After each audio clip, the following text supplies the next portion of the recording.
വിഴിഞ്ഞത്ത് ആശ്വാസ വാർത്ത. രണ്ടാമത്തെ ബോട്ടും കണ്ടെത്തി. തമിഴ്നാട് തീരത്ത് വെച്ചാണ് രണ്ടാമത്തെ ബോട്ട് കണ്ടെത്തിയത്. ബോട്ടിലുണ്ടായിരുന്ന 4 പേരെയും തമിഴ്നാട്ടിൽ നിന്നുള്ള ബോട്ടാണ് കണ്ടെത്തിയത്. തൊഴിലാളികളെ കോസ്റ്റ് ഗാർഡിന് കൈമാറിയിട്ടുണ്ട്. ഉണ്ടായ അപകടത്തെ സംബന്ധിച്ചിടത്തോളം നിങ്ങളെല്ലാം അറിഞ്ഞിരിക്കും. 9 പേർ കാണാതായി. അത് 4 പേരെയാണ് ഇപ്പോൾ തിരിച്ചു കിട്ടിയിട്ടുള്ളത്. 5 പേരെ കിട്ടാനുണ്ട്. അതിനുവേണ്ടിയുള്ള തിരച്ചിൽ എല്ലാ സാധ്യതകളും ഉപയോഗിച്ചുകൊണ്ട് നടത്തിക്കൊണ്ടിരിക്കുകയാണ്. വിമാനം, അതുപോലെ തന്നെ കോസ്റ്റ് ഗാർഡ്, നേവി തുടങ്ങിയ എല്ലാ ഡിപ്പാർട്ട്മെൻറ്റുകളും വളരെ സജീവമായി തന്നെ ഇതിൽ ഇടപെട്ടുകൊണ്ടിരിക്കുകയാണ്. ഏതെങ്കിലും നിലയിൽ അവരെയും കൂടെ തിരിച്ച് കിട്ടുന്നതിന് വേണ്ടിയുള്ള പരിശ്രമം നടത്തിക്കൊണ്ടിരിക്കുകയാണ്. ഇതുമായി ബന്ധപ്പെട്ട 1-2 കാര്യങ്ങൾ പറഞ്ഞിട്ടുണ്ട്. ഒന്ന്, ഇവിടെ മുതലപ്പുഴി പോലെ മണ്ണ് വന്നടിഞ്ഞ് ഇവിടെ ബോട്ട് സഞ്ചാരത്തിൽ തടസ്സമുണ്ടാവണമെന്നുള്ള നിലയിൽ പറഞ്ഞിട്ടുണ്ട്. അതിന് ഡ്രഡ്ജിങ് ആവശ്യമാണ്. അതുപോലെ തന്നെ ആംബുലൻസ്, കടലിൽ ഉപയോഗിക്കാൻ കഴിയുന്ന ആംബുലൻസ്, ഇപ്പോൾ ഒരു ആംബുലൻസ് ഉണ്ട്. അത് സ്പീഡ് കുറവാണ്, വർക്കിങ്ങും അല്ല, അത്ര നല്ല നിലയിൽ വർക്ക് ചെയ്യുന്നില്ല. ഈ 2 പ്രശ്നം പറഞ്ഞിട്ടുണ്ട്. ഈ 2 പ്രശ്നവും ഗവൺമെൻറ് പരിഗണിക്കും. കൂടുതൽ വിശദാംശങ്ങളുമായി രജിത്ത് തിരുവനന്തപുരത്തും ചേരുന്നുണ്ട്. രജിത്ത്, കോസ്റ്റ് ഗാർഡിന് കൈമാറിയ ഇവർ ഇപ്പോൾ എവിടെയാണുള്ളത്? അവരുടെ ആരോഗ്യനില എങ്ങനെയാണ്? സംഭവത്തെക്കുറിച്ച് ഇവർ പറയുന്നത് എന്താണ്? രാജേഷ്, 2 ബോട്ടുകളിൽ നിന്നുള്ള ആളുകളെയാണ് കഴിഞ്ഞ ദിവസം കാണാതെ. അവർ വ്യാഴാഴ്ച മത്സ്യബന്ധനത്തിനായി പോയിരുന്നവരാണ്. അവർ അതിനുശേഷം ഇവരെ കാണാനില്ല എന്ന വാർത്തയായിരുന്നു. തുടർന്ന് നടത്തിയ പരിശോധനയിലാണ് ഇപ്പോൾ 2 ബോട്ടിലെ ആളുകളെ ഇപ്പോൾ ഇന്ന് കണ്ടെത്താൻ കഴിഞ്ഞിരിക്കുന്നത്. ആദ്യം കണ്ടെത്തിയ ബോട്ടിലെ ആളുകൾ ഇപ്പോൾ തീരത്തേക്ക് എത്തിയിട്ടുണ്ട്. അവരെ ആശുപത്രിയിലേക്ക് മാറ്റുന്നതിൻ്റെ ദൃശ്യങ്ങളാണ് നമുക്ക് കാണാൻ കഴിയുന്നത്. ഇവർ കഴിഞ്ഞ വ്യാഴാഴ്ച മത്സ്യബന്ധനത്തിനായി പോയവരാണ്. അതിൽ 4 പേർ, ഒരു ബോട്ടിൽ 4 പേർ വീതം 8 പേരാണ് ഉണ്ടായിരുന്നത്.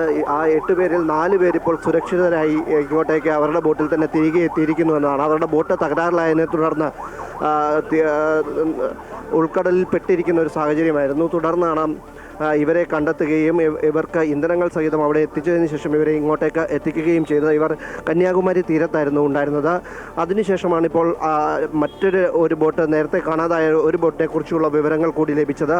അവർ കുളച്ചൽ ഭാഗത്താണ്. അവരുടെ ബോട്ട് മറിഞ്ഞതിനെ തുടർന്ന് തമിഴ്നാട് ബോട്ടിലുണ്ടായിരുന്ന ആളുകൾ അവരെ രക്ഷപ്പെടുത്തി. തമിഴ്നാട് ബോട്ടിലായിരുന്നു ഇവർ ഉണ്ടായിരുന്നത്. തുടർന്ന് ഇവിടുന്ന് കോസ്റ്റൽ ഗാർഡിൻ്റെ ഉദ്യോഗസ്ഥരെത്തി അവരെ കൈമാറിയിട്ടുണ്ട്. അവരും രാത്രിയോടുകൂടി ഇങ്ങോട്ടേക്ക് എത്തും എന്ന് തന്നെയാണ് നമുക്ക് മനസ്സിലാക്കാൻ കഴിയുന്നത്. വലിയൊരു ആശ്വാസകരമായ ഒരു വാർത്തയാണ് വിഴിഞ്ഞം തീരത്തുള്ളത്. കാരണം വ്യാഴാഴ്ച മത്സ്യബന്ധനത്തിന് പോയ 8 മത്സ്യത്തൊഴിലാളികളെയാണ് കാണാനില്ല എന്ന വിവരം ലഭിച്ചിരുന്നത്. അതിനുശേഷം ഇപ്പോൾ അതിൽ ഒരു ബോട്ടിലുണ്ടായിരുന്ന ആളുകൾ 4 പേർ തിരികെ എത്തിയിരിക്കുന്നു എന്ന വാർത്തയുണ്ട്. മറ്റ് 4 പേരെ വീണ്ടും കണ്ടെത്താൻ കഴിഞ്ഞിരിക്കുന്നു. അവരും രാത്രിയോടുകൂടി ഇവിടേക്ക് എത്തും എന്നത് തന്നെയാണ് വളരെ ആശ്വാസകരമായ. ഇനി കണ്ടെത്താനുള്ളത്, കഴിഞ്ഞ ദിവസം വള്ളം മറിഞ്ഞ് മത്സ്യബന്ധന ബോട്ട് മറിഞ്ഞ് കാണാതായിട്ടുള്ള ഒരാളെയാണ്. അദ്ദേഹത്തെ ഇതുവരെയും കണ്ടെത്താൻ കഴിഞ്ഞിട്ടില്ല. അദ്ദേഹത്തിനുള്ള തിരച്ചിൽ തുടർന്നുകൊണ്ടിരിക്കുകയാണ്. എന്നാൽ മത്സ്യബന്ധനത്തിന് പോയ ബോട്ട്, കാണാതായ ബോട്ടിലെ 8 പേരും സുരക്ഷിതരാണ്. അതിൽ 4 പേർ വിഴിഞ്ഞം തീരത്തേക്ക് എത്തിയിട്ടുണ്ട് എന്ന ആശ്വാസകരമായ വാർത്തയാണ് നമുക്ക് വിഴിഞ്ഞം തീരത്ത് നിന്നും നൽകാനുള്ളത്. രാജേഷ്, രജിത്ത്, നാട്ടുകാരുടെയും അല്ലെങ്കിൽ ജനപ്രതിനിധികളുടെയും വിശദീകരണം എന്താണ്? മന്ത്രി ഇക്കാര്യത്തിലൊരു വിശദീകരണം നൽകിയിട്ടുണ്ട്. രാത്രിയോടുകൂടി അവർ എത്തുമെന്നാണ്. പ്രാദേശികപരമായിട്ടുള്ള വിശദാംശങ്ങൾ എന്താണ്? ഈ മണ്ണ് മാറ്റുന്നത് ഉൾപ്പെടെയുള്ള കാര്യങ്ങൾ അദ്ദേഹം പറഞ്ഞല്ലോ. മുതലപ്പൊഴി പോലെയുള്ള ഒരു സാഹചര്യം ഉണ്ട് ചില ഭാഗങ്ങളിലെന്ന് അദ്ദേഹം പറയുകയുണ്ടായി. എന്തായിരുന്നു അക്കാര്യത്തിലൊരു വിശദീകരണം? തീർച്ചയായും നേരത്തെ തന്നെ ഇവർക്കായുള്ള തിരച്ചിൽ ആരംഭിക്കുന്ന ഒരു സാഹചര്യമുണ്ടായിരുന്നു. നേരത്തെ മുതൽ തന്നെ സർക്കാർ സംവിധാനങ്ങളും ഒപ്പം തന്നെ കോസ്റ്റൽ ഗാർഡിൻ്റെയും നേതൃത്വത്തിൽ പരിശോധനകളും ഉൾക്കടലടക്കം പരിശോധനകളടക്കം നടത്തിയിരുന്നു. തുടർന്നാണ് ഈ 4 പേരെ, രണ്ടാമത്തെ ബോട്ടിലുണ്ടായിരുന്ന 4 പേരെ കാണാതാകുന്ന ഒരു സാഹചര്യം നിലനിന്നിരുന്നത്. അവരെ കണ്ടെത്തുന്നതിന് ഡോണർ സംവിധാനമടക്കം ഉപയോഗിക്കുമെന്നാണ് അന്നേരം മന്ത്രി അറിയിച്ചിരുന്നത്. എന്നാൽ തുടർന്ന് അവരെയും കണ്ടെത്തിയത് കോസ്റ്റൽ ഗാർഡ് തന്നെ അവരെയും കണ്ടെത്തിയതായി ഉള്ള വിവരം ലഭിക്കുകയായിരുന്നു.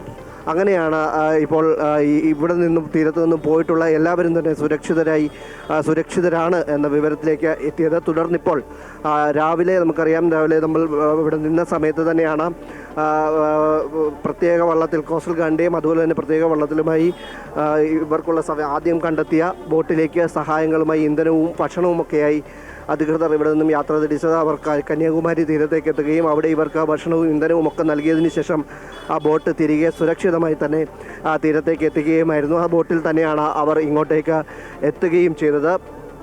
ഇപ്പോൾ ഈ മറ്റൊരു ബോട്ട് കാണാതായിട്ടുള്ള മറ്റൊരു ബോട്ടിലെ ആളുകളെയാണ് സുരക്ഷിതരായി എത്തിച്ചിട്ടുള്ളത്. സുരക്ഷിതരാണ് എന്ന വിവരം ലഭിച്ചിട്ടുള്ളത്. അവരെയും കോസ്റ്റൽ ഗാർഡിന് കൈമാറിയിട്ടുണ്ട്. രാത്രിയോടുകൂടി മാത്രമേ അവർ ഇങ്ങോട്ടേക്ക് എത്തുകയുള്ളൂ. അവരും സുരക്ഷിതരാണ്. നിലവിൽ വിഴിഞ്ഞം തീരത്തു നിന്നും മത്സ്യബന്ധനത്തിന് പോയി കാണാതായ 8 പേരും സുരക്ഷിതരാണ് എന്നതാണ് പ്രധാന കാര്യം.